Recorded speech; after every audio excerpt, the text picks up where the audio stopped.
Hello students, क्या हाल चाल है बेटा। हाँ, चल रहा था एसिड बेस, याद है। पिछली क्लास में we had started acidic and basic strength तक हम आ चुके थे और हमने स्टार्ट किया था एसिड बेस थ्योरी से। याद है नहीं याद है? बताइए बताइए। पढ़ाई किया आपने? बढ़िया से नोट्स बनाने थे इसके। और मैंने 2 एसिडिक स्ट्रेंथ ऑर्डर लिखाए थे। याद है आपको 2 एसिडिक स्ट्रेंथ ऑर्डर कौन कौन से थे? वो ऑर्डर मैंने बोला था कि हम एक्सप्लेन करेंगे, लेकिन वो ऑर्डर आपके दिमाग में होना चाहिए था। पहला क्या था? RSO3H। फिर क्या था? पिक्रिक एसिड, याद है आपको? RSO3H पिक्रिक एसिड था, वो फिनॉल और उसके 3 NO2 लगे थे 2,4,6 पर। उसके बाद क्या था? 2,4 डायनाइट्रो, 1 NO2 कम कर दिया। Acid H2CO3 paranitrophenol, orthonitrophenol, phenol, water, alcohol. ये था पहला ऑर्डर। एक और ऑर्डर लिखाया था, और वो ऑर्डर क्या था बताइए? वो ऑर्डर था जिसमें हमने लिया था 1,3 डाई कीटोन। एक कंपाउंड था जिसमें 2 कीटोन ग्रुप थे 1,3 पर। उसके बाद था water, alcohol, triple bond, ammonia, H2। ठीक है, तो ये आपका एसिडिक स्ट्रेंथ ऑर्डर।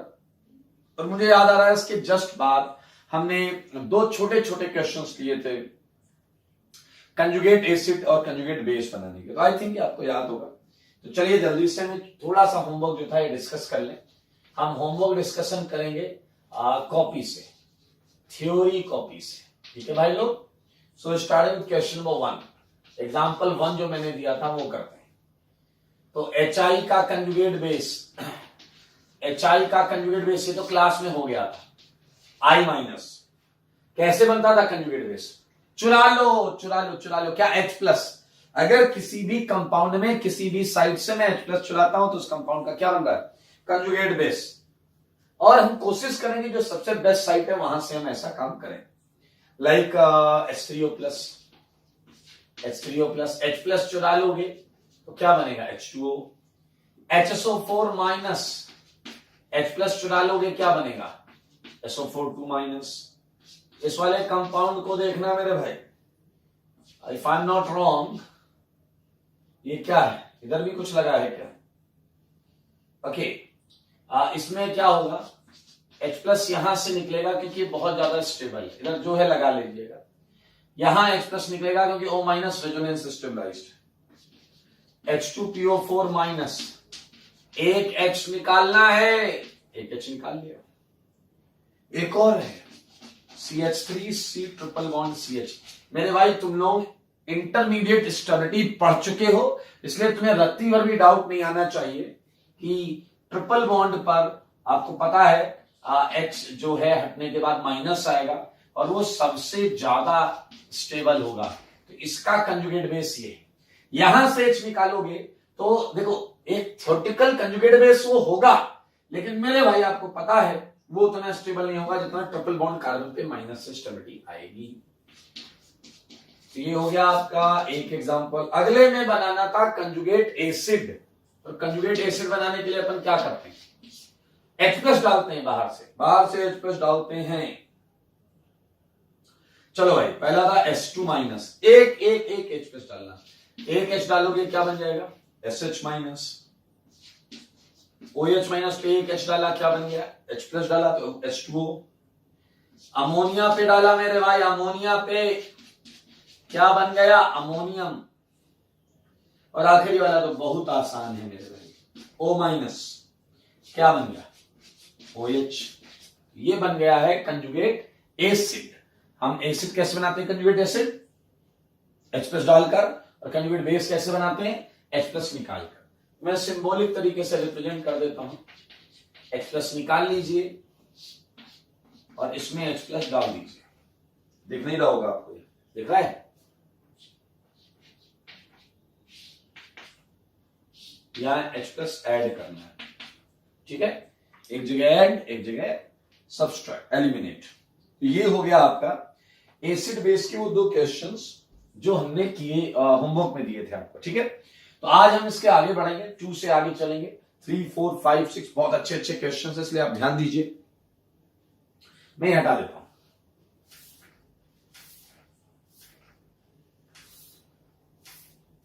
और एक बेहतरीन चीज मैं आपसे पूछूंगा, आप मुझे उसका जवाब दे दीजिएगा। देखिए क्या है, मुझे एक बात बताइए कि अगर एक कंटेनर में, जैसे सारे लोग देखिएगा, एग्जाम्पल 3, ठीक है, कंटेनर, एक कंटेनर है, contains HA1, HA2 and HA3। मेरे भाई ये एसिड्स हैं, ये क्या है, एसिड्स हैं। कंटेनर के अंदर एसिड है 3, HA1, HA2, HA3। A1, A2, A3 मैंने ऐसे ही इन्हें डिफरेंट बनाने के लिए किया है। A1 लगा दिया, इधर A2, इधर A3, 3 different acid. Clear? With pKa value याद आया कुछ हमने कल लिखा था, पिछली क्लास में लिखा था, with pKa value x y z, उनकी pKa value x y z, ठीक है, full stop. If x greater than z greater than y, अगर मैंने वैल्यू का ऑर्डर दिया है x greater than z greater than y, इसमें एक चीज करो, pKa value x y z है, लिख लो रेस्पेक्टिवली मतलब x है HA1 की, y है HA2 की और z है HA3। If x greater than z greater than y, अगर ये इनका ऑर्डर हो गया, then which of the following, सारे लोग देखिएगा, इजी है, which of the following reaction would take place in container. अगर ये डेटा है आपके पास तो आपको बताना है कंटेनर में कौन सी रिएक्शन हो रही होगी। आइए मैं यहां ऑप्शंस दे देता हूं, टेंशन मत लो। HA1, HA2 देखते रहिएगा, HA1, HA3, HA2, HA3 and D है none of these, ठीक है। आइए मैं आपसे, ये क्वेश्चन जो है बहुत सिंपल है, 3 एसिड बंद है। कई लोग आप ये सोच रहे होंगे सर एसिड बंद है तो रिएक्शन कैसे होगी। आइए आपके इसी समस्या को दूर करने के लिए एक एग्जांपल, छोटा सा एग्जांपल पहले करा दें, बहुत छोटा एग्जांपल पहले करा। कंटेनर सारे लोग देखेंगे सेम है, contains HNO3 and H2SO4, HNO3 भी है, H2SO4 भी है कंटेनर के अंदर, ठीक है। Right possible reaction in container. सारे लोग सुनना, सारे सुनना। तो एक छोटा सा वाक्य सुनाता हूं आप, उस वाक्य से हम इसे करेंगे। मेरे भाई कुछ दिन पहले की बात है, मैं अकेला मॉर्निंग वॉक कर रहा था और अचानक मेरी नजर सामने से किसी कंपाउंड पर, आते हुए कंपाउंड पर पड़ी। जैसे ही वो कंपाउंड मेरे सामने आया, उसने मुझे देख के ऐसे चरण स्पर्श किया और फिर बोला गुड मॉर्निंग सर। मैंने कहा बेटा सब कुछ ठीक है, लेकिन कौन हो तुम? मेरी बात सुनिएगा। मैंने पूछा कौन हो तुम? सामने से आ रहा था HNO3। मैंने पूछा कौन हो तुम? ये ही सेड सर मैं नाइट्रिक एसिड हूं, नाइट्रिक एसिड। आपने सुना होगा HNO3। ही सेड सर मैं नाइट्रिक एसिड हूं। अभी मेरे भाई इसने इतना ही बोला था कि पीछे से किसी ने इसके कंधे पे हाथ रखा। कौन था वो? H2SO4। इसने HNO3 को कहा तुमने अभी भी क्या बोला? HNO3 ने कहा कि यार वो तो स्किम सर मिले में मजाक कर रहा था। उसने कहा नहीं, तुमने क्या बोला अभी रिपीट करो। तो इसने कहा रे मैंने मजाक में एसिड बोल दिया। अब मुझे याद आ चुका था कि यार ये वाकई एसिड है, लेकिन ये इससे बहुत घबरा रहा था। इसने कहा मजाक में बोल दिया था मैं एसिड हूं। H2SO4 ने कहा सर को सच बताओ। HNO3 ने धीरे से बोला मैं बेस हूं। हाँ मैं बेस हूं। H2SO4 ने इसे कहा औकात में रहा करो, मेरे भाई मामले को समझो। मामला बहुत अलग चल रहा है। HNO3 से मैंने धीरे से पूछा क्या माजरा है, तुम तो एसिड हो। कह रहा सर धीरे बोलो, H2SO4 सुनना ले। मैंने कहा क्यों भाई? कह रहा है जब स्ट्रॉन्ग एसिड होता है, जब स्ट्रॉन्ग एसिड आपसे ज्यादा स्ट्रॉन्ग एसिड हो तो बेस बने रहने में भलाई है। अगर दो एसिड अच्छे एसिड होने चाहिए, अच्छे एसिड होने चाहिए, तो जो ज्यादा अच्छा एसिड है वो तो एसिड का काम करता है, और जो कम अच्छा होता है रिलेटिवली वो बेस बनना पड़ता है। तो मेरे भाई ये एसिड H+ देता है तो ये H+ देगा, और ये H+ लेगा, और जब ये H+ लेगा तो देखिए ये बन जाएगा। मेरे भाई यही देखिए समय कितना बलवान है। HNO3 की आंख में साफ साफ जल देख सकते हैं या नहीं? HNO3 कह रहा एक वो दिन था जब हम H+ छोड़ा करते थे, और आज आप देख सकते हैं मेरे भाई HSO4- और H+ HNO3 ने लिया है। मैं आपको बता दूं इसका एक नाम होता है, खैर नाम में कोई लॉजिक नहीं है, नाइट्रा एसिडियम आयन। नाइट्रा एसिडियम आयन ये कॉन्सेप्ट है कि अगर दो अच्छे एसिड्स का मिक्सचर है तो उसमें जो सबसे अच्छा एसिड है वो तो एसिड ही रहता है, लेकिन जो कम अच्छा रिलेटिवली वीकर एसिड होता है वो बेस की तरह फंक्शन करने लगता है। और ये अब मेरे भाई इस चीज को यहां अप्लाई कर लेते हैं, इस चीज को यहां अप्लाई कर लेते हैं। हमारे पास एसिड कितने? 3, और पीके वैल्यू का ऑर्डर देख लो। तो मेरे भाई अगर मैं इसे सॉल्व करता हूं तो ये इतने में ही सॉल्व हो जाएगा, इतने में ही सॉल्व हो जाएगा। पीके वैल्यू को ध्यान से देख लो बस। पीके वैल्यू का ऑर्डर आपको पता है, अच्छे एसिड का पीके कम होता है, अच्छे एसिड का पीके कम होता है, और जिसका पीके ज्यादा वो एसिड खराब। तो मेरे भाई पीके वैल्यू का ऑर्डर क्या है? पीके वैल्यू का ऑर्डर दिया है X, Z, Y।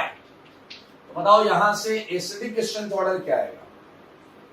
यहां से एसिडिक स्ट्रेंथ ऑर्डर क्या आएगा?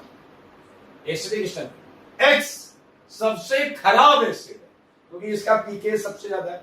X सबसे खराब एसिड है, मतलब आप देख सकते हैं HA1 सबसे खराब एसिड है।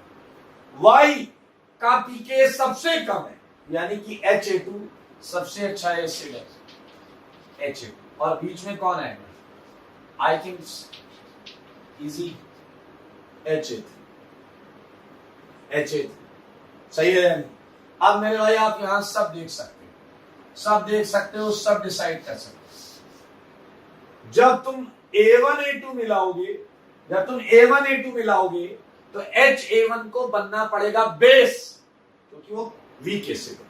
किसे बनना पड़ेगा? बेस। यार पूरी रिएक्शन तो मैंने दी नहीं, पूरी रिएक्शन देनी पड़ेगी ना दोस्त। जैसे मैंने ये दे दिया, अभी आराम से देखेंगे, सारे लोग देख लेना, बिल्कुल बात नहीं करो।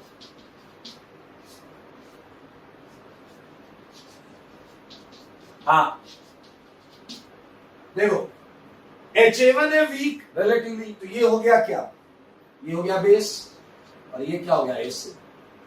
तो बताओ ये H+ छोड़ेगा, ये H+ लेगा, ये H+ छोड़ेगा, ये H+ लेगा। क्या यही हो रहा है? क्या यही हो रहा है? क्या देखो देखो, यही हो रहा है क्या? बिल्कुल यही हो रहा है। तो A तो सही हो गया। ये छोड़ेगा क्योंकि एसिड है, जो एसिड था वो H छोड़ रहा था, ये सही हो गया। HA1 और HA3, HA1 और HA3 में ये वीक है, ये हो गया बेस, और HA3 उससे आगे है, हो गया एसिड। तो ये H+ छोड़ेगा, अरे वाह, ये भी सही है। A2A3 में HA3 हो गया बेस, और HA2 क्या है? एसिड। तो ये छोड़ेगा H+, ये लेगा, गलत है, गलत गलत गलत। क्या आंसर मिल गया आपको? आंसर मिल गया आपको। ये देख लें, पीके वैल्यू ऑर्डर ये है, और इससे आपको एसिडिक स्ट्रेंथ ऑर्डर ये मिली। And we just finish this question. ये क्वेश्चन हो गया मेरे भाई। बहुत अच्छे अच्छे क्वेश्चंस यहाँ आएंगे और आपकी कॉपी में जो थ्योरी आ चुकी है उससे आप इन क्वेश्चंस को आराम से बना लेंगे। एक नजर देखें इसे,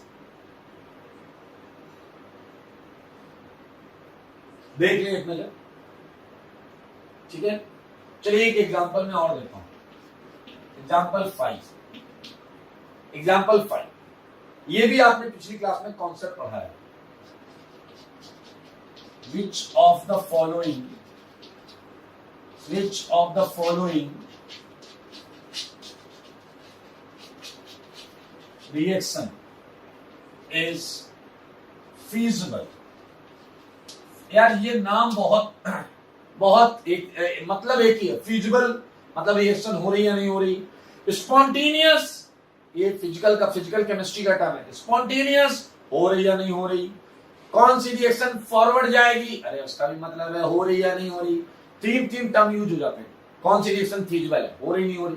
स्पॉन्टेनियस है, हो रही नहीं हो रही। और क्या फॉरवर्ड डायरेक्शन में जा रही, मतलब वही है। आओ मैं यहां आपको कुछ प्रश्न दूंगा, सारे लोग प्रश्न को ध्यान से देखेंगे। ये है ट्रिपल बॉन्ड एल्काइन, यहां पर भी एल्काइन है, ध्यान से देखें। यहां पर भी एल्काइन है मेरे भाई, यहां पर भी एल्काइन है, यहां पर भी एल्काइन है, ठीक है। और मैं इन्हें बेस देता हूं, इसे एसिड कैटेगरी में रख रहे हैं। मैंने दिया KOH, मैंने दिया NaOH, ठीक है। मैंने दिया भाई साहब NaH, मैंने दिया NaNH2, NaNH2, ठीक है। और मैंने दिया NaHCO3। देखते रहना, मजेदार है। और एक रिएक्शन और दूंगा मैं, FHCCH प्लस Na। मेरे भाई आपको ये रिएक्शन बतानी है कि कौन सी हो सकती है और कौन सी नहीं हो सकती। तो बहुत सिंपल सा फंडा है, आप ये महसूस कर पाए होंगे। ये पूरा कॉलम एसिड वाला है और ये वाला कॉलम बेस वाला है। फंडा क्या है, पिछली क्लास में हमने पढ़ा था कि each acid base reaction moves towards weaker acid weaker base side. याद करो, मैंने बोला था each acid base reaction moves towards weaker acid weaker base side. मतलब जिधर वीक एसिड वीक बेस होगा ये रिएक्शन उधर जाएगी। मतलब क्या है, इधर वीक आना चाहिए। अगर इधर एसिड स्ट्रांग है तो इधर उससे रिलेटिवली वीक एसिड आना चाहिए, तभी वो रिएक्शन होगी, अदरवाइज नहीं होगी। तो फंडा ये कहता है कि हम रिएक्शन लिख लेते हैं, लिखने के बाद देख लेंगे कि अगर उधर वीक है तो बोलेंगे वो रिएक्शन हो रही, अगर देखेंगे उधर स्ट्रांग है तो बोल देंगे रिएक्शन नहीं होगी। पिछली क्लास का टॉपिक याद होगा आपको। चलिए तो मेरे भाई KOH मेरे ख्याल से सारी दुनिया पहचानती है। K plus OH minus, Na plus OH minus, Na, ये इनका नेचर बता रहा हूं मैं। आखिरी वाला Na, केवल Na, अभी इस पर बात करें। मेरे भाई ध्यान से देखो, इस कार्बन पर, इस H पर, तो H पर पार्शियल प्लस होगा, तो मेरे भाई माइनस प्लस से रिएक्शन करेगा, सिंपल सी बात है। ये देखो OH माइनस, ये H चुरा ले जाएगा OH किसे, H को। अच्छा बताओ, OH अगर H को चुराता है, OH अगर H को चुराता है तो बताओ जल बनेगा या नहीं। OH माइनस ने H प्लस लिया, जल बनेगा। और यहां आ गया ये सारे लोग C minus K plus, H हट गया तो C माइनस के साथ K प्लस आयनिक इंट्रैक्शन में रहेगा। अच्छा अगर मैं ऐसे ही, हाँ देखते रहे, अगर सेम रिएक्शन में आगे कराऊं, OH H ले लेगा तो क्या आएगा, H2O। और यहां क्या आएगा बोलिए, HC triple C minus, K की जगह सोडियम होगा, Na plus, same dash dash dash dash dash dash. बस इधर देखो क्या निकलेगा, H माइनस H प्लस लेगा, H माइनस H प्लस लेगा hydrogen gas, NH2 minus H plus लेगा अमोनिया गैस। मेरे भाई SCO3 माइनस H प्लस लेगा, SCO3 माइनस बनेगा H2CO3। और अब थोड़ा सा बुद्धि लगा के ये समझ लो Na के साथ। हालांकि अभी हमने बेसिक स्टैंड पर क्वेश्चन नहीं किए, अगर हमने किए होते तो मैं आपसे पूछता इनमें सबसे अच्छा बेस कौन है। तो मेरे भाई बेस का डेफिनेशन भी अगर आपको आता है ना, बेस क्या होता है, जो इलेक्ट्रॉन देता है, जो इलेक्ट्रॉन देता है। मेरे भाई इन सब में सबसे ज्यादा इलेक्ट्रॉन आखिरी वाला देगा, Na, क्योंकि Na है मेटल, और मेटल से जल्दी इलेक्ट्रॉन कोई नहीं दे सकता। अब आप कहोगे ये क्या है, Na यहां भी यहां भी यहां भी यहां भी नहीं, यहां Na प्लस है, Na plus Na plus Na plus, आखिरी वाले में Na है। सेकेंड वाले में कौन इलेक्ट्रॉन देगा, O, इसमें H, इसमें N, इसमें O, इसमें O, बट आखिरी वाले में मेटल इलेक्ट्रॉन देगा। और मेटल इलेक्ट्रोपॉजिटिव होता है। सबसे अच्छा बेस कौन है, सोडियम, मेटल। हाँ आप चाहें तो इसे थोड़ा सा समझने के पॉइंट ऑफ व्यू से आप ऐसे लिख सकते हैं, देखिए जरा, Na को मैंने लिखा Na plus and electron minus. मेरे भाई ये इलेक्ट्रॉन किसे मिलेंगे, ये इलेक्ट्रॉन मिलेंगे H को, यहां तो वही आएगा आपका सॉल्ट, और वो H जो होगा वो नवजात हाइड्रोजन होगा, और वो नवजात hydrogen half mole hydrogen gas होगा। हम नवजात हाइड्रोजन को हाफ मोल हाइड्रोजन गैस लिख सकते हैं। तो मेरे भाई हमने रिएक्शन लिख डाली भाई, और अब हमें ये देखना है कि राइट हैंड साइड में वीक एसिड होना चाहिए, राइट हैंड साइड में वीक एसिड होना चाहिए। अगर आपको याद हो तो पिछली क्लास में हमने 2 एसिडिक स्ट्रेंथ ऑर्डर लिखे थे, 2, उसमें याद करो ट्रिपल बॉन्ड कहां था और वाटर कहां था, कौन आगे था कौन पीछे था। अगर आप ये याद करने का जोर डालेंगे अपने दिमाग पर तो आपको पता चलेगा कि ट्रिपल बॉन्ड वाला वीक एसिड था और H2O वाला स्ट्रॉन्ग एसिड था। याद करो, पहले H2O आया था, फिर अल्कोहल था, फिर ट्रिपल बॉन्ड था, फिर अमोनिया था, फिर हाइड्रोजन गैस था। देख लो, इधर वीक एसिड उधर स्ट्रॉन्ग एसिड, रिएक्शन आगे नहीं जाएगी। सुन लो सारे कान खोल के, रिएक्शन आगे नहीं जाएगी, ये रिएक्शन फिजिबल नहीं है, ये रिएक्शन नहीं हो सकती, क्योंकि मेरे भाई ये स्ट्रॉन्ग एसिड की तरफ रिएक्शन नहीं जाती, क्योंकि तुम्हें पता है स्ट्रॉन्ग एसिड्स अनस्टेबल होते थे। ये हमने पिछली क्लास में किया था। आओ बी करें, B triple bond and water again, ये वीक एसिड, ये स्ट्रॉन्ग एसिड, और मेरे भाई जवाब है बहुत क्लियर, ये भी नहीं होगा। ये एक बहुत अच्छा क्वेश्चन है। ट्रिपल बॉन्ड कार्बन का H, NaOH और KOH कभी नहीं निकाल पाते। कोई आपसे पूछे क्यों, कह देना अरे यार वो निकाल के वाटर बनाएंगे, वाटर स्ट्रॉन्ग एसिड है, वो नहीं बनेगा। समझ लो आप। अच्छा सी करते हैं, सी ट्रिपल बॉन्ड और हाइड्रोजन गैस में आपको याद है पहले ट्रिपल बॉन्ड आता था, फिर अमोनिया, फिर हाइड्रोजन गैस आता था। तो मेरे भाई अब आपको शायद थोड़ी राहत की आपने सांस ली है, क्योंकि हाइड्रोजन वीक एसिड में था। उसी तरीके से डी में देखो आप, अमोनिया वीक एसिड में था। सही है। तो मेरे भाई बधाई हो, सी और डी दोनों रिएक्शन हो जाएंगे, सी और डी दोनों रिएक्शन हो जाएंगी, एंड सेम पैटर्न आखिरी वाली भी हो जाएगी, एफ वाली भी, क्योंकि आपको पता है ये स्ट्रॉन्ग एसिड है और ये वीक एसिड है हाइड्रोजन। लेकिन मेरे भाई जो सेकेंड लास्ट उसमें आपने अगर ध्यान दिया तो आपको कुछ याद आएगा, ये तो बहुत अच्छा एसिड था, ये H2CO3 पहले वाले एसिडिक स्ट्रेंथ ऑर्डर में था। H2CO3 के बहुत बाद में वाटर आया था, बहुत बाद में, और ये तो वाटर से भी खराब है, वाटर से भी खराब है। यानी कि मेरे भाई सेकेंड लास्ट में ये क्या है, वीक, और ये क्या है, स्ट्रॉन्ग। आपको ये तो समझ में आ गया ना कि हम लेफ्ट राइट वाले को ही कंपेयर कर रहे हैं, इसलिए ई वाली रिएक्शन नहीं हो सकती। ये महा इंपॉर्टेंट सेगमेंट है, ये आप देख लें, सीख लें।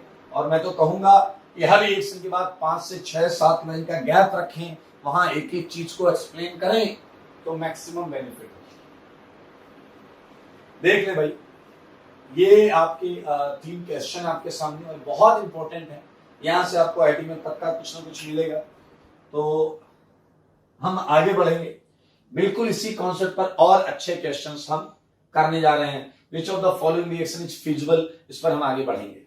ठीक है, तो 18 में ये सेगमेंट हट रहा है भाई।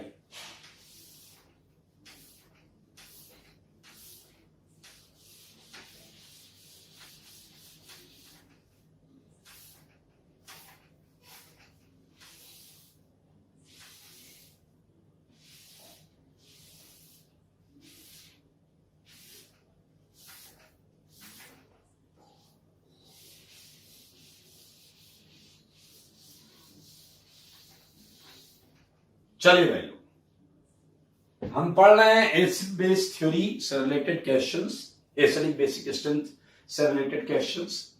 और हमने किए कितने क्वेश्चन? 5 क्वेश्चंस किए। तो आगे बढ़ेंगे, और आगे हम जब बढ़ेंगे तो कुछ इसी टाइप के क्वेश्चंस और कर लेते हैं। एग्जाम्पल 6, ठीक है, आई सेम उसी टाइप में करेंगे। विच ऑफ द फॉलोइंग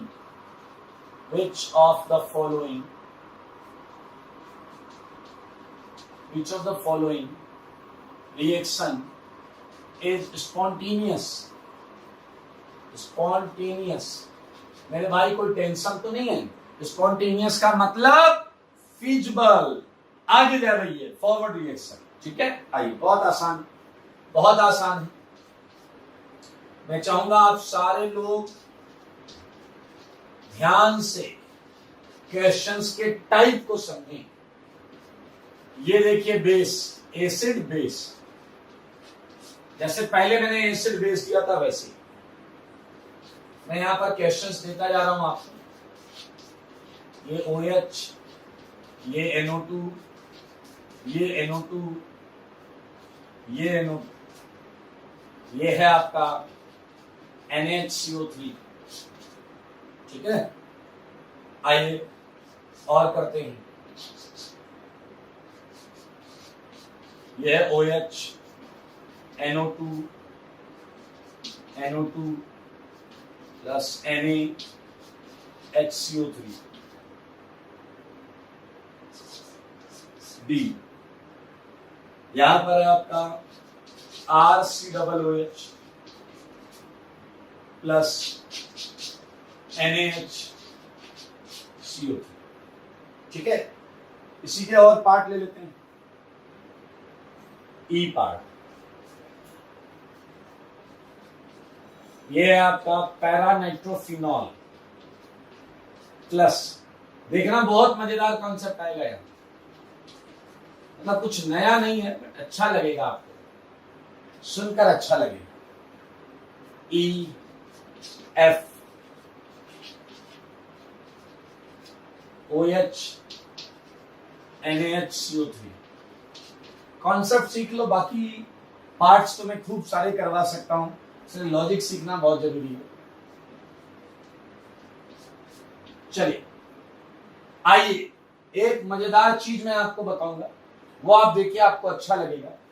मेरे भाई ये रिएक्शंस है, यहाँ पर 6 रिएक्शन लिखी हुई है और आपसे पूछा गया कौन सी रिएक्शन होगी कौन सी नहीं होगी। तो हम फिर से उसी साइकोलॉजी से स्टार्ट करते हैं कि हम रिएक्शन को पूरा लिख लेते हैं और फिर हम देख लेंगे कि वो राइट हैंड साइड में अगर वीक कंपोनेंट होगा तो रिएक्शन हो रही होगी। इस चीज को हम समझते हैं। आइए आप अगर ध्यान से देखें तो Na प्लस HCO3 माइनस, ये तो मेरे भाई हर जगह NaHCO3 है, सोडियम बाइकार्बोनेट, और आपको पता है ये बेस कैटेगरी में, तो इसकी नजर क्या ढूंढ रही होगी?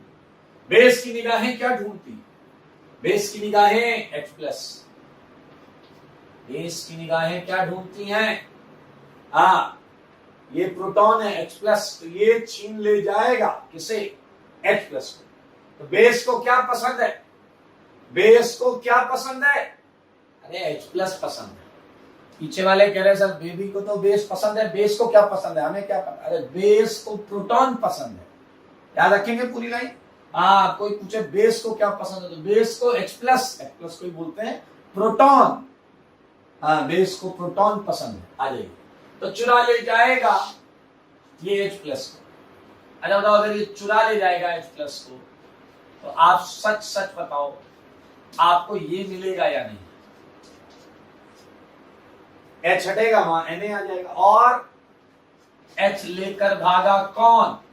SCO3 माइनस H लेकर भागेगा तो हो जाएगा H2CO3। इजी। ऐसे आप चाहें तो सारी रिएक्शन खटाखट लिख सकते हैं। ONA, इधर NO2, इधर NO2, इधर NO2, और कौन है इधर? H2CO3। सेम यहां पर H चुरा ले जाएगा, H। अगर H चुरा ले जाएगा तो मेरे भाई ONA आ जाएगा। हाँ, और इधर क्या आ जाएगा? H2CO3। सेम हियर, यहां आप देख पा रहे हैं ये H+, तो इसका क्या बन जाएगा? RCOONA+,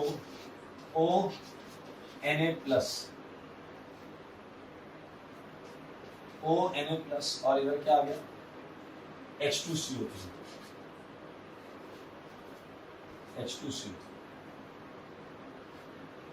अभी हमें देखना है कौन सी होगी कौन सी नहीं होगी। आओ आओ बच्चों, मुझे बताओ, सारे लोग देखते रहना। ONA, और यहां पर क्या है? NO2, और ये क्या है? H2CO3। सिमिलरली यहां आप क्या करोगे? ONA plus H2CO3। बहुत ध्यान से सुनना, मजा आने वाला है।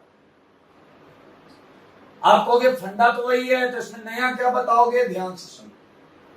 एक एसिड ये है, एक एसिड ये है, और अगर आप उस ऑर्डर में जाओ तो यहीं से शुरुआत हुई थी। मतलब ये स्ट्रॉन्ग एसिड है, ये वीक एसिड है। मेरे भाई, दुनिया की कोई ताकत इसे फिजिबल होने से नहीं रोक सकती। ये स्पॉन्टेनियस है, फिजिबल है, हो रही है, होने दो, कोई नहीं रोक सकता। आओ बी की बात करें। ये पिक्रिक एसिड है, इसके बाद वाला था, लेकिन इससे तो बहुत आगे था। तो मेरे भाई, ये स्ट्रॉन्ग एसिड है और ये वीक एसिड है। होगी ये रिएक्शन भी होगी। अगर सेम सेंस में मैं चलूं, ये भी स्ट्रॉन्ग एसिड था, ये भी वीक एसिड था, देखते रहो सारे, बुद्धि लगाओ, आखिरी वाला भी होगा, क्योंकि ये स्ट्रॉन्ग एसिड सेगमेंट में ही था, उससे आगे ही था, और ये वीक एसिड है। सारी स्पॉन्टेनियस, इन पर आते हैं। मेरे भाई बहुत ध्यान से सुनो, मुझे बताओ सल्फोनिक एसिड और H2CO3 में बताओ डिफरेंस ज्यादा था या ना? पिक्रिक एसिड और H2CO3 के pKa में डिफरेंस ज्यादा था? इनके एसिडिक स्ट्रेंथ में डिफरेंस ज्यादा था या फर्स्ट वाले में? ये सबसे आगे था, याद रखना। तो मेरे भाई, अगर ये सबसे आगे था तो इसमें डिफरेंस एसिडिक स्ट्रेंथ में ज्यादा था। ये स्ट्रॉन्ग है, ये वीक है, अच्छी बात है, बट डिफरेंस यहां ज्यादा था, यहां थोड़ा कम, यहां और कम, यहां डिफरेंस और कम। फील करना, फील। अगर मैं आपसे ये पूछूं, ए रिएक्शन आगे ज्यादा जाएगी या बी ज्यादा जाएगी? दोनों आगे जाएंगी। दोनों क्या? चारों आगे जा रही है, ये भी वो भी सब। कौन सी ज्यादा आगे जाएगी? तब आपको इनकी एसिडिक स्ट्रेंथ के बीच में डिफरेंस से ही डिसाइड करना पड़ेगा। ये आगे जाएगी फटाफट, फास्ट स्पीड में जा रही है, ये भी जा रही है थोड़ा स्लो, तो और स्लो। ये तो तेरा जा रहे हैं भाई, जा रहे हैं। हाँ या ना? ई पार्ट को देखते हैं। ई पार्ट, मेरे भाई, अगर हम उस ऑर्डर वैल्यू पर जाएं जो हमने लिखा है एसिडिक स्ट्रेंथ का, तो उसमें ये वीक एसिड है और ये स्ट्रॉन्ग एसिड। आप देख पा रहे हैं, आपके इस ऑर्डर में लिखा हुआ है। H2CO3 आगे है, कंपेरेबल का साइन है इसके साथ। H2CO3 आगे है, इसके साथ कंपेरेबल का साइन है। तो मुद्दा ये है कि इसके pKa में, इन दोनों की एसिडिक स्ट्रेंथ में, आई एग्री ये वीक है, लेकिन मेरे भाई डिफरेंस बहुत कम है, डिफरेंस बहुत कम है। तो यहां पर क्या है, very low difference in Ka value, Ka value में डिफरेंस बहुत कम है। एक बच्चे ने कहा अच्छा तो क्या होगा, मेरे भाई डिफरेंस कम होने की वजह से ये रिएक्शन रिवर्सिबल नेचर ले लेता है, ये रिएक्शन रिवर्सिबल नेचर ले लेता है। एक बंदे ने कहा चलो मान लिया, लेकिन वीक अगर थोड़ा सा ही डिफरेंस है, लेकिन अगर वीक इधर है तो रिएक्शन तो इधर आएगी, इधर आएगी। मेरे भाई यही है सबसे बड़ा इसका इंटरेस्टिंग पॉइंट, रिएक्शन आगे ही जाएगी। पहले दो बातों को समझो, यहां पर रिवर्सिबिलिटी क्यों आई है, क्योंकि इन दोनों में एसिडिक स्ट्रेंथ डिफरेंस कम है। अगर यही एसिडिक स्ट्रेंथ डिफरेंस ज्यादा हो जाए, ज्यादा, तो मेरे भाई रिएक्शन नहीं हो पाएगी, क्योंकि कम से कम रिवर्सिबिलिटी तो आए, और रिवर्सिबिलिटी के लिए आपको ऐसे एसिड चाहिए जिसकी एसिडिक स्ट्रेंथ काफी क्लोज है। अब आप कहोगे चलो पहला फैक्टर समझो कि रिवर्सिबिलिटी आनी जरूरी थी, कहीं डिफरेंस ज्यादा हो गया, ये वीक वो स्ट्रॉन्ग और डिफरेंस ज्यादा, तो रिएक्शन तो नहीं होगी। अब दूसरी बात यह है कि हाउ कैन वी प्रूव कि रिएक्शन आगे जा रही है। दरअसल H2CO3 की वजह से, H2CO3 को सब ध्यान से देखो, अरे घूरना नहीं है, ध्यान से देखना है। H2CO3 को अगर आप ध्यान से देखेंगे तो एक विचित्र और इंटरेस्टिंग बात पता चलेगी। दरअसल H2CO3 जो होता है ये कुछ और नहीं है, ये मेरे भाई एक्वस कार्बन डाइऑक्साइड है, ये एक्वस कार्बन डाइऑक्साइड है। और मेरे भाई CO2 सिस्टम से एस्केप कर जाता है, सिस्टम से एस्केप कर जाता है। और फिजिकल केमिस्ट्री में ली चैटलियर प्रिंसिपल सुना होगा, अगर गैस इधर से बाहर भागेगी तो ये रिएक्शन आगे जाएगी, आगे जाएगी, आगे जाएगी। अच्छा, अब ये नहीं है कि वही CO2 निकलेगा, CO2 तो मेरे भाई जहां जहां H2CO3 बना है वहां वहां निकलेगा। क्या आप मेरी बात समझ पा रहे हैं? समझो बात को, क्वेश्चन के जज्बात, ये H2O, ये CO2, हर जगह CO2 लिबरेट हो रहा है, हर जगह, यहां भी हो रहा है, कर लेना यार, CO2 निकल रहा है। कुछ बच्चे पूरी बात ध्यान से नहीं सुनते, वो कहते हैं यहां भी CO2 निकाल दो, यहां भी CO2 निकाल दो, रिएक्शन हो जाएगी। अरे अकल से डैश, यहां रिएक्शन तो तब होती ना जब कम से कम रिवर्सिबिलिटी तो आए, इनके बीच में कुछ एग्जिस्टेंस तो हो। लेकिन अगर रिवर्सिबिलिटी ही नहीं आई तो तुम किसे खींच कर ले जाओगे? यहाँ डिफरेंस ज्यादा है, इनके बीच में कोई रिवर्सिबिलिटी का रिलेशन स्थापित नहीं हो पाता, कोई भी इक्विलिब्रियम नहीं आ पाता। ये देख लें। अब आप कहोगे हमें कैसे पता चलेगा कि एसिडिक स्ट्रेंथ में डिफरेंस कम है या ज्यादा? अरे तो मैंने बताया है ना तुम्हें ये वाला कि एसिडिक स्ट्रेंथ में डिफरेंस कम होता है, इसके अलावा कुछ नहीं आएगा। अगर आएगा कंपैरिजन वाला, कंपेरेबल वाला, तो यही आएगा और कुछ नहीं आएगा।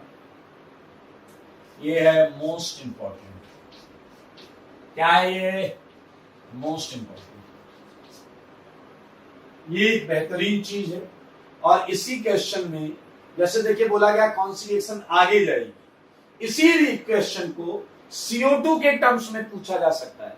इसी क्वेश्चन को जो CO2 निकल रही है उसके टर्म्स में पूछा जा सकता है। कैसे देखें मैं बताता हूं, ध्यान से देखेंगे।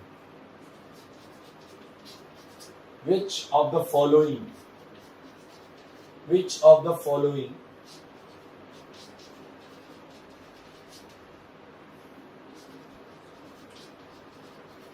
compound, ठीक है, gives effervescence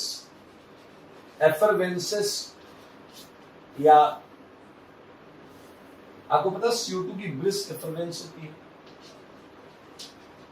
ब्रिस्क एफरवेंस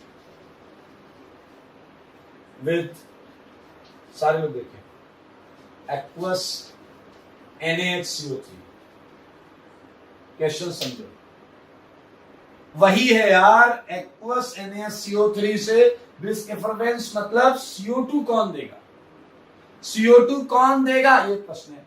एक छोटा सा क्वेश्चन आपके मैं सर पर पटकना चाहता हूं, देखना मगर ध्यान से, देखना मगर ध्यान से।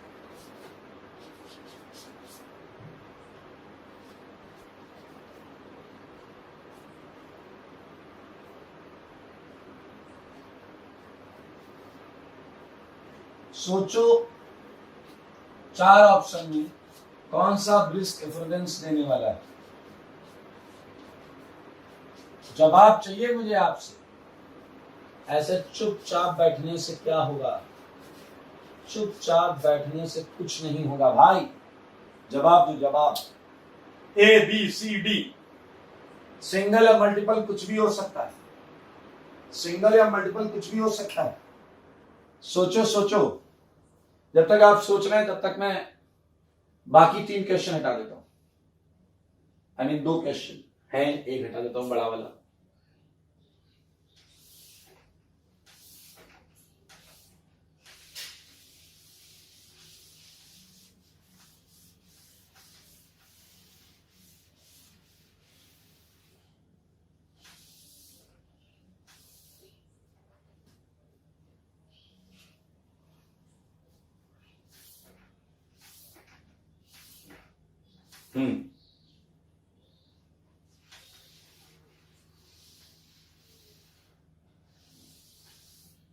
क्या हुआ, आंसर मिला?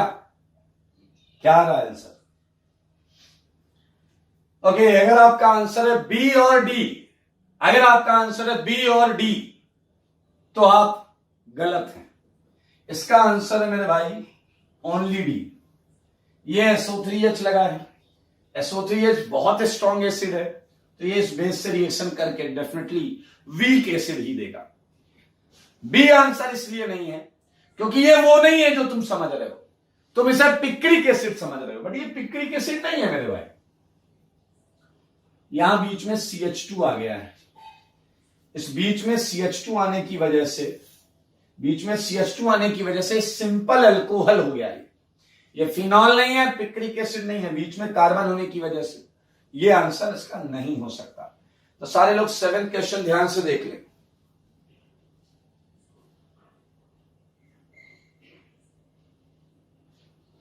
सेवेंथ क्वेश्चन ध्यान से देख लें। जल्दीबाजी में हमें CH2 दिखता नहीं है और हमें लगता है ये आंसर है 18 में।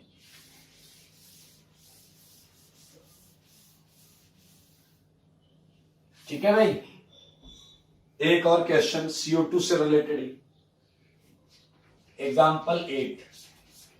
ठीक है, आपको बताना है गैसेस, सारे लोग देखना, IIT का आया हुआ क्वेश्चन है, निहायत ही आसान, लेकिन आप गलत करोगे। गैसेस इवॉल्व्ड, ठीक है, आपको बताना कौन कौन सी गैसेस निकलेंगी। Gases evolved in following reactions. मैं आपको कुछ रिएक्शंस दूंगा, आपको बताना है कौन सी गैस निकलेगी। ठीक है, आइए, तो एक रिएक्शन ए है, यह है आपका R, C double bond OH, सारे लोग देखिए, प्लस ये है NaHCO3, NaHCO3, ठीक है। और बी वाला पार्ट देखना, ये है RSO3H और ये है आपका NaHCO3, ठीक है। अब मैंने इसमें एक चेंज कर दिया, वो चेंज देखो, ये जो कार्बन है मैंने इसे 14 कर दिया, 14 आइसोटोपिक कार्बन है, आइसोटोपिक कार्बन C12 कार्बन भी होता है, C14 भी होता है। यूजुअली हम जिस जो कंपाउंड में यूज कर रहे होते हैं C12 होता है, तो मैंने C14 लगा दिया ताकि आप इस कार्बन को ट्रेस कर पाओ ये कहां है, किस जगह। ठीक है, तो गैसेस इवॉल्व पता करना है तो मैं ऑप्शन देता हूं। ऑप्शन मिलेगा बेटा? हाँ, एंजॉय करिएगा एकदम ऑप्शन के साथ। ये CO2 कौन सी गैस निकलेगी? ए से और बी से। CO2 SO3, CO2 SO2, CO2 CO2 CO2 CO2, सारे देखो, ये 14, ये 14 और ये 14। ध्यान से जवाब देना है, ध्यान से। ABCD 4 ऑप्शन है आपके पास। चलिए लग जाइए प्रश्न को करने में। क्वेश्चन कर रहे हैं, एकदम से लग जाइए भाई साहब, बहुत मजेदार क्वेश्चन करिए। तब तक मैं अगला क्वेश्चन लिख देता हूं।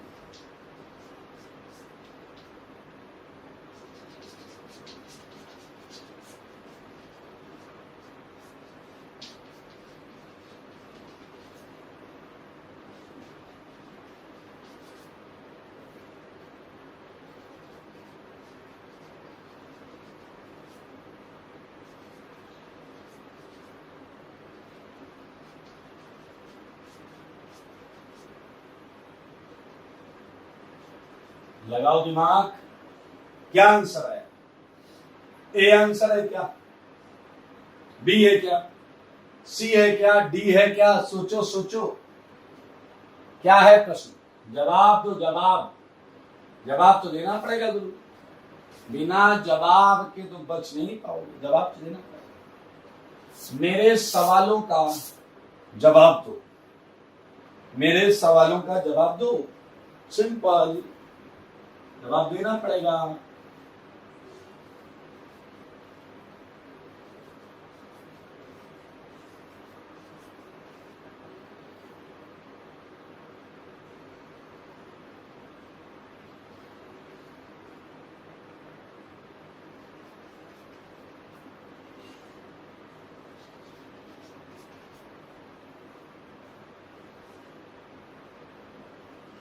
हाँ जी, क्या है आंसर? सोच लो जल्दी से, लास्ट 10 सेकेंड्स।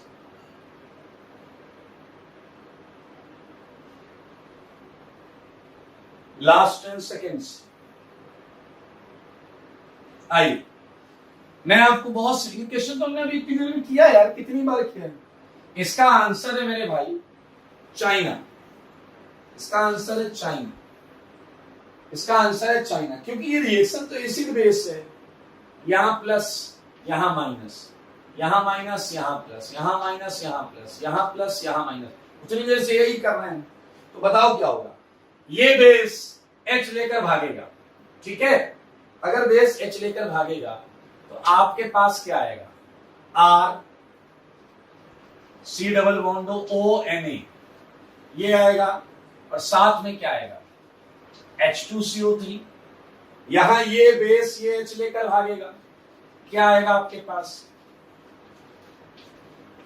ये Na, ठीक है, और ये CO3 क्या लेकर भागेगा? H, तो ये H2CO3। सोचो सोचो, 14 तो यहां रहेगा, ठीक है? तो मेरे भाई गैस कहां निकली? गैस कहां निकली? गैस तो मेरे भाई H2CO3 देगा। गैस कौन देगा? H2CO3 देगा। यहां कौन देगा? यहां भी H2CO3 देगा। तो यार ये तो कॉमन सेंस है, गैस तो इसके अंदर से आएगी, ये थोड़े देंगे गैस, ये तो सॉल्ट दे रहे थे, सॉल्ट। बहुत इजी है, इसका आंसर चाइना है।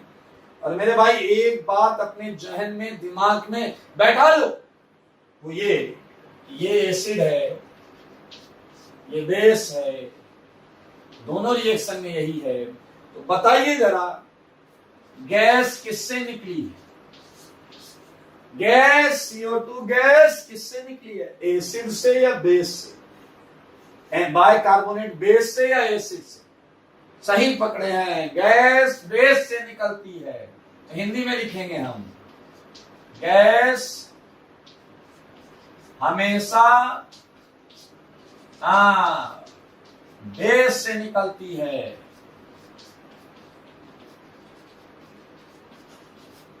गैस हमेशा बेस से निकलती है।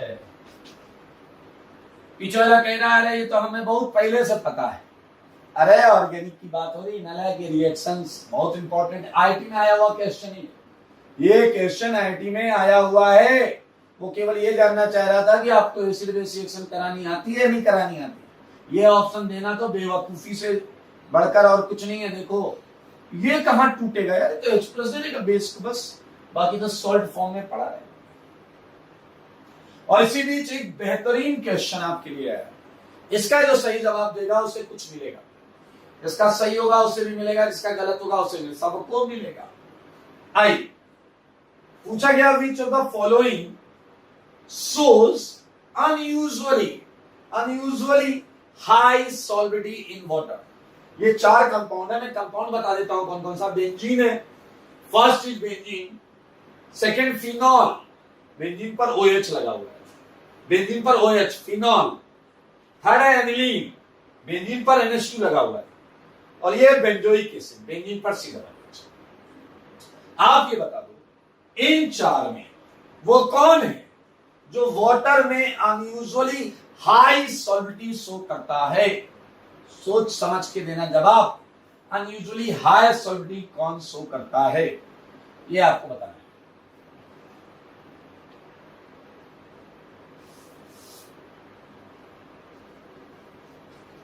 सोचो जल्दी से,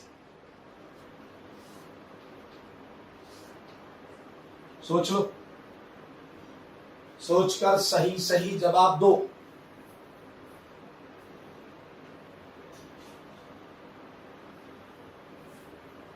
बिल्कुल सही जवाब के इंतजार में।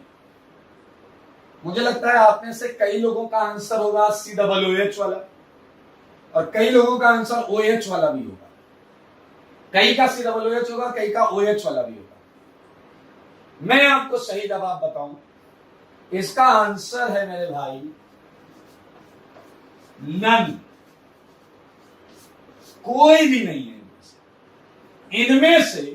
वाटर के अंदर अनयूजुअल सॉल्युबिलिटी किसी की नहीं है। एक्चुअली ये वाटर में सॉल्युबल ही नहीं होते, none of them, they are least soluble. इतने कम होते हैं कि हम इग्नोर मार सकते हैं, हम मना कर सकते हैं कि ये वाटर में सॉल्युबल नहीं होते।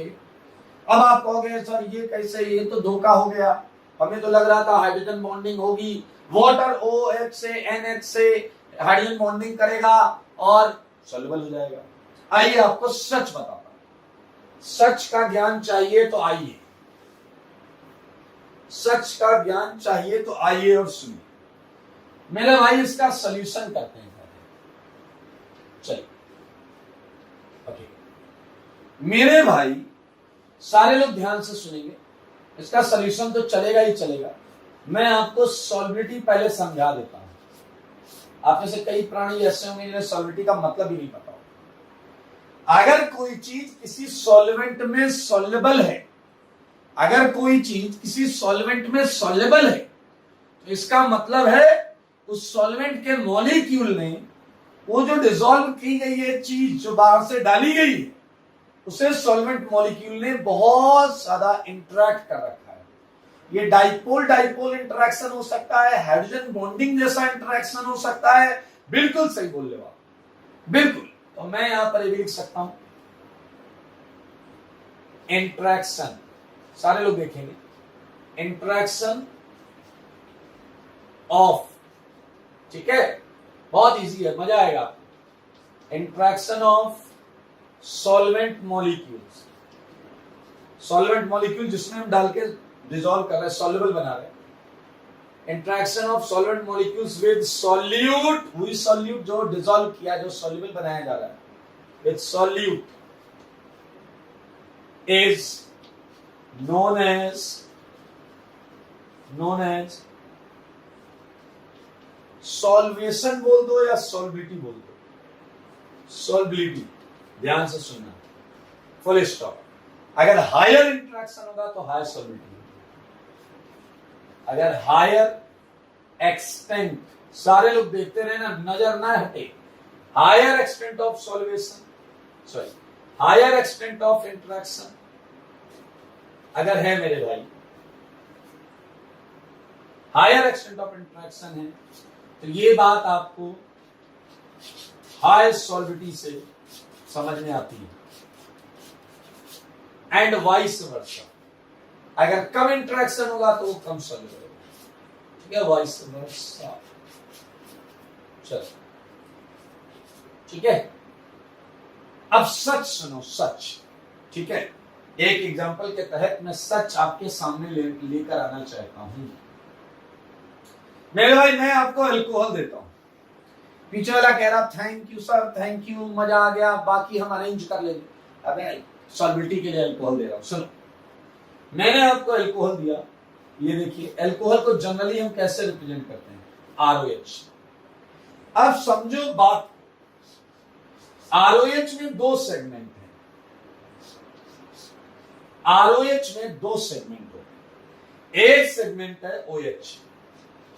मेरे भाई इसे हम बोलते हैं हाइड्रोफिलिक, हाइड्रोफिलिक, क्या बोलते हैं, हाइड्रोफिलिक।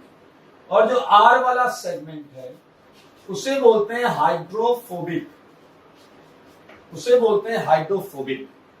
अगर देसी अंदाज में समझा जाए, हाइड्रोफिलिक का मतलब होता है जल लविंग, वाटर लविंग, जो वाटर को पसंद करता है, पीछे वाले जो वाटर को पसंद करता है, वाटर लविंग, क्योंकि वाटर OH से हाइड्रोजन बॉन्डिंग कर सकता है। R क्या है, R है alkyl part, methyl, ethyl, propyl, phenyl, cyclohexyl. मेरे भाई R वाला जो पार्ट है ये वाटर लविंग नहीं है, ये नॉन वाटर लविंग है, इसे वाटर से इंटरेक्शन, कार्बन हाइड्रोजन में कोई पोलराइजेशन नहीं होता, दैट्स व्हाई ये वाटर लविंग नहीं होता। तो यहां पर आप लिख सकते हैं non water loving, non water loving. मेरे भाई यही है इस क्वेश्चन का सीक्रेट, नहीं हटाता हूं पहले,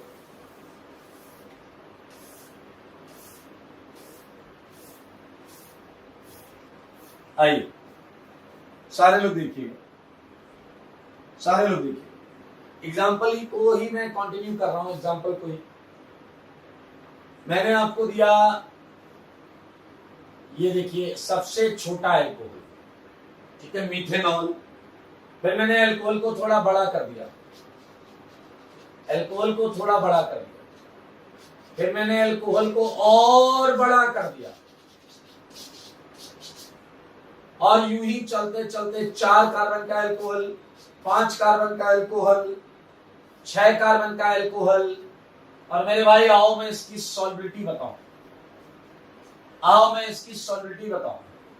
क्या आप देख पा रहे हैं कि पहले वाले में हाइड्रोफिलिक पार्ट OH, ये तो सब में वही है, लेकिन इसके साथ वाला पोर्शन जो है उसका साइज बड़ा होता जा रहा है। हाइड्रोफोबिक पार्ट, यहां मिथाइल है, यहां इथाइल है, यहां प्रोपाइल है, यहां 4 कार्बन का, यहां 5 कार्बन का, यहां 6 कार्बन का। It's a something like bodyguard, OH का बॉडीगार्ड, OH का बॉडीगार्ड। यहां बॉडीगार्ड ज्यादा है, यहां और ज्यादा है, यहां और बढ़ जाएंगे। तो मेरे भाई सोचो, अगर बॉडीगार्ड OH के ज्यादा बढ़ जाएं तो क्या जल मॉलिक्यूल OH से हाई हेलो कर पाएगा क्या? सोचो, अगर बॉडीगार्ड ज्यादा बड़े हो जाएं, ज्यादा बढ़ जाएं, तो क्या जल मॉलिक्यूल OH से हाई हेलो कर पाएगा क्या? जो वाटर लविंग होता है वो ज्यादा बॉडीगार्ड होने के बाद वाटर को लव नहीं कर पाएगा, वाटर को मिल नहीं पाएगा, वाटर में सॉल्युबल नहीं हो पाएगा। और कौन है इसके लिए जिम्मेदार? ये बॉडीगार्ड पार्ट, ये हाइड्रोफोबिक पार्ट जो जल को पसंद नहीं करता। मैं आपको डेटा देता हूं, बुक्स में मीथेनॉल की सॉल्बिलिटी इनफाइनाइट लिखी होती है, इथेनॉल की भी इनफाइनाइट होती है। पिछले कह रहा क्या इथेनॉल पानी में सॉल्युबल होता है? अरे इथेनॉल सैटरडे को होता है ना सॉल्युबल पानी में, जबरदस्त सॉल्बिलिटी, पता नहीं कर सकते, एक बार अगर दोनों मिल गए तो अलग नहीं कर पाओगे। लेकिन जैसे ही कार्बन बढ़ते जाते हैं इसकी कुछ वैल्यू आने लगती है 4.8 ग्राम पर ml करके, 4 कार्बन पे और कम, 4 कार्बन पे और कम। और मेरे भाई ये देखा गया है 5 से ज्यादा कार्बन होते जाते हैं और हम इसकी नेग्लिजिबल सॉलिबिलिटी मान लेते हैं, ना के बराबर सॉल्युबल होता है। समझ लो बात को, क्वेश्चन के जज्बात को। ये अल्कोहल है, सेम कहानी एसिड के साथ होगी। आर है हाइड्रोफोबिक। तो मेरे भाई छोटे वाले तो जल में खूब एंजॉय करते हैं, लेकिन जहां बॉडीगार्ड की संख्या बढ़ी, बॉडीगार्ड का साइज बढ़ा, आप समझ गए हैं बात को, क्वेश्चन के जज्बात को। चलते यहां भी नेग्लिजिबल वर्ड आ जाएगा।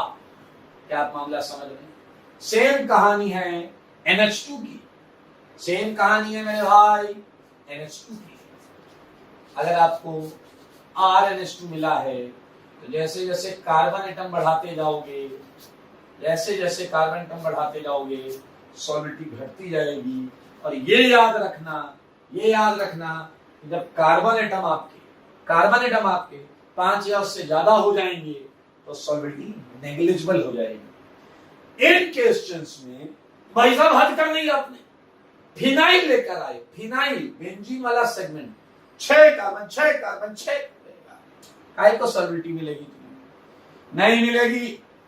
पीछे वाले मैंने बोल दिया नहीं मिलेगी आपको, इनकी सॉलिबिलिटी नहीं मिलेगी,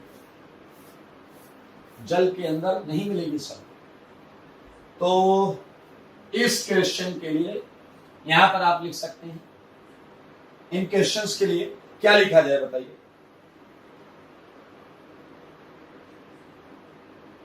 इन क्वेश्चंस के लिए क्या लिखा जाए? इसका सॉल्यूशन लिखना है ना, लिख सकते हैं due to larger hydrophobic part,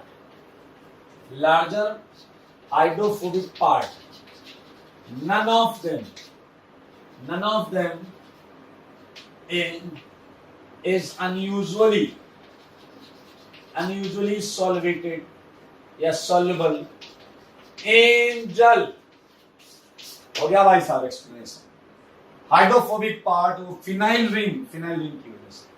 तो मेरे भाई नोट में मैं कुछ लिखना चाहता हूं, आइए नोट का फर्स्ट पॉइंट आप सबको पता है, कंपाउंड पोलर कंपाउंड्स, ठीक है, polar compounds containing 5 or more than 5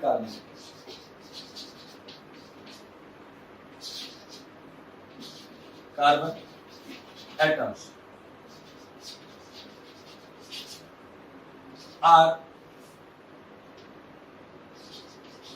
negligibly soluble in जल। ये जल में ना के बराबर सॉल्युबल होते हैं, सही है। सेकंड पॉइंट, एक बच्चा आया, उसने कहा कि सर क्या ये वाटर में सॉल्युबल होगा? मैंने कहा नहीं, इसका ये बॉडीगार्ड बहुत बड़ा है। उसने कहा मुझे तो इसे सॉल्युबल कराना है। मैंने कहा ऐसे कैसे कराओगे, हो ही नहीं सकता।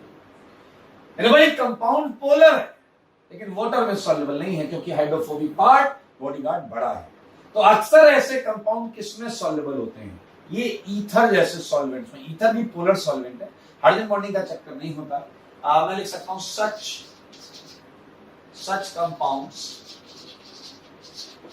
such compounds are soluble in ether solvent। मजेदार चीज क्या है, एक बच्चा कह रहा है कि मुझे इसे वाटर में ही सॉल्युबल कराना है। एक तरीका हो सकता है, अगर किसी तरीके से, किसी विधि से, किसी मैकेनिज्म से, किसी रिएक्शन से अगर मैं इसे सॉल्ट बना ले जाऊं, अगर मैं इसे सॉल्ट बना ले जाऊं तो फिर ये वाटर में सॉल्युबल होगा, क्योंकि सॉल्ट वाटर में सॉल्युबल होते हैं। क्या तुम्हें रिएक्शन याद है? आज हमने बेस डाल डाल के ऐसे सॉल्ट बनाने का प्रयास किया था। तो अगर किसी तरीके से मैं सॉल्ट बना ले जाऊं तो वो वाटर में सॉल्युबल होगा। तो मेरे भाई ये है third point, that salts are soluble in जल। सॉल्ट्स जो हैं वो जल में सॉल्युबल होते हैं even after a large body guard, क्योंकि मेरे भाई इनके पास ये देखिए एक्चुअल चार्जेस होते हैं, they are ionic in nature and that's why they can interact with large number of solvent molecules and get solvated. याद रखना, अगर सॉल्ट है, सॉल्ट बॉडीगार्ड कुछ नहीं कर पाएगा, कुछ नहीं कर पाएगा बॉडीगार्ड, समझ में आया? लेकिन अगर ये कोवेलेंट कंपाउंड है, बॉडीगार्ड सब कुछ कर लेगा। अभी चार्ज इस पे क्या हल्के हल्के चार्ज है, पार्शियल प्लस पार्शियल माइनस। तो मेरे भाई महा इंपॉर्टेंट सेगमेंट चल रहा है and we just finished solubility with one example जो हमने प्रीवियस किया था। और अगली क्लास में मजा आने वाला है आपको, क्योंकि इसी सॉल्युबिलिटी के कॉन्सेप्ट को यूज करके कुछ बेहतरीन क्वेश्चन करेंगे और एसिडिक क्वेश्चन निकालने के करेंगे। ठीक है, तो आज के लिए मेरे भाई इतना ही। तब तक के लिए क्या करना है आपको? बहुत सुंदर नोट्स बनाने हैं, बहुत सुंदर नोट्स बनाने हैं। और शीट में मैंने एक्सरसाइज 1 दिया था, एक्सरसाइज 1 के 1 to 30 क्वेश्चंस दिए थे। इसके सॉल्यूशंस मैं अपडेट करवा दूंगा, अपलोड करवा दूंगा, तो आप सॉल्यूशंस देख लीजिएगा। अगर कोई डाउट हो तो फिर वो ग्रुप में आप पूछ लीजिएगा। ठीक है, तो आज के लिए इतना ही। तब तक स्वस्थ रहें, मस्त रहें और पढ़ाई में व्यस्त रहें।